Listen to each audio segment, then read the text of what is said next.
Là, vous êtes chez vous, devant la télé. Et bien maintenant, levez les yeux, comme ça, juste une seconde, pour voir l'état de votre plafond. Ça y est?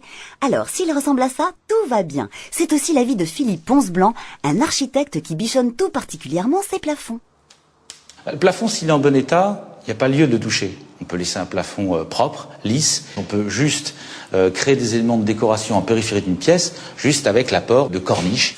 On a trouvé l'idée de Philippe plutôt sympa. Alors on est allé voir si on trouvait des corniches dans les magasins. C'est assez surprenant.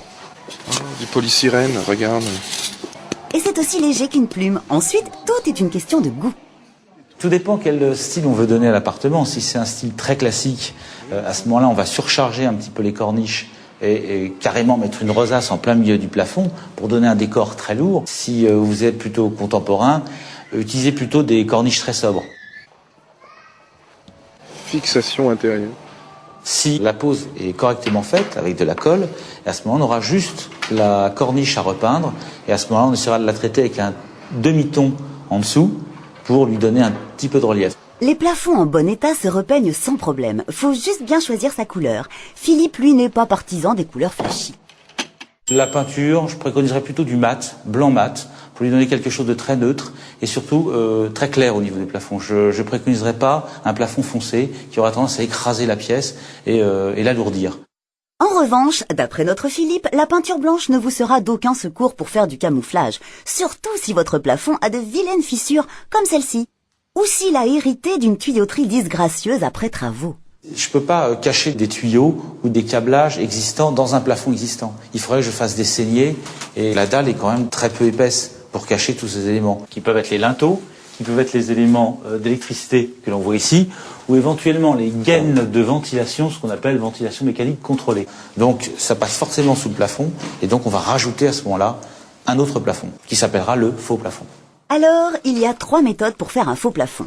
La plus traditionnelle, c'est celle du staff. Voici le staffer de Philippe. Il est toujours couvert de taches blanches parce que sa matière première, c'est le plâtre.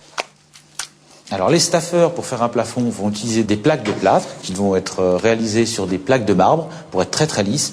Et ensuite, ils vont accrocher ces plaques de plâtre au moyen de polochons. C'est de la filasse mélangée avec du plâtre qui est très solide et qui va directement être accroché au vrai plafond. Alors dans le staff, on ne fait pas que des plaques. On peut faire des éléments, des boulures, des corniches, on peut faire des statues, on peut faire toutes sortes de choses avec du plâtre. D'ailleurs, nous avons pris Philippe au mot et nous avons demandé à son staffer quelle était sa réalisation la plus folle. Ni une ni deux, il nous a emmenés chez lui et il nous a montré ça. Et ça, c'est du plâtre. La deuxième méthode, qui est plus abordable, c'est d'utiliser des plaques en carton et en plâtre. Celles-là sont faites en grande série. On les fixe au vrai plafond avec des armatures métalliques. Et voici le conseil de Philippe pour que le fini soit impeccable. Si on utilise des plaques de plâtre, mon conseil serait de charger un petit peu plus les enduits avec une couche un petit peu plus épaisse pour à ce moment-là cacher les joints papier qui pourraient revenir dans quelques mois. Voici la dernière méthode et c'est la plus surprenante. La technique des plafonds tendus est un procédé unique mis au point il y a presque 40 ans par des petits Français. Ils en ont vendu partout, même au Japon. Et ce monsieur, Gérard Gaillat, nous a expliqué comment ça marche. Nous, notre système, c'est une solution PVC. C'est-à-dire que vous avez une baguette périphérique, donc qui se met autour des murs, bien entendu. On chauffe pour augmenter son élasticité, pour le rendre plus souple, parce que le plafond est fabriqué un peu plus petit pour qu'il soit bien tendu et qu'il soit impeccable. Le film PVC va se clipser directement dans cette baguette-là. Voilà le système. Il n'y a pas à le peindre ou à le vernir ou autre chose, c'est un produit fini. Donc une vitesse de pose extraordinaire. À voir la manière dont il est posé, on peut se demander si tout ça, c'est bien solide. Cette fois, c'est le démonstrateur de Gérard qui nous a pris au mot. D'abord, il a fait ça. Et puis, il a mis cette boule de 15 kilos. Et comme on n'était toujours pas vraiment convaincus, il a fait ça.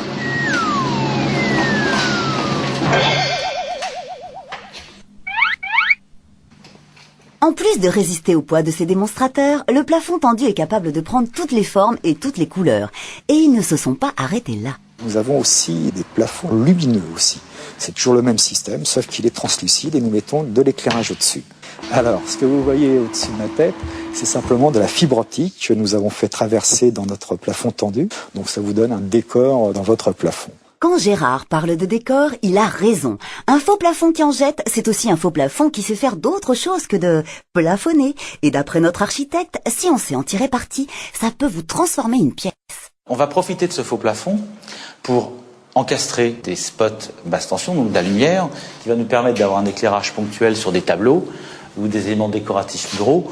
Ça va nous intéresser aussi de travailler avec des faux plafonds pour délimiter 2 pièces. On va jouer avec les différences de niveau pour suggérer un espace sans pour autant cloisonner. Donc on va animer complètement ce plafond et en même temps on va lui donner une nouvelle dimension.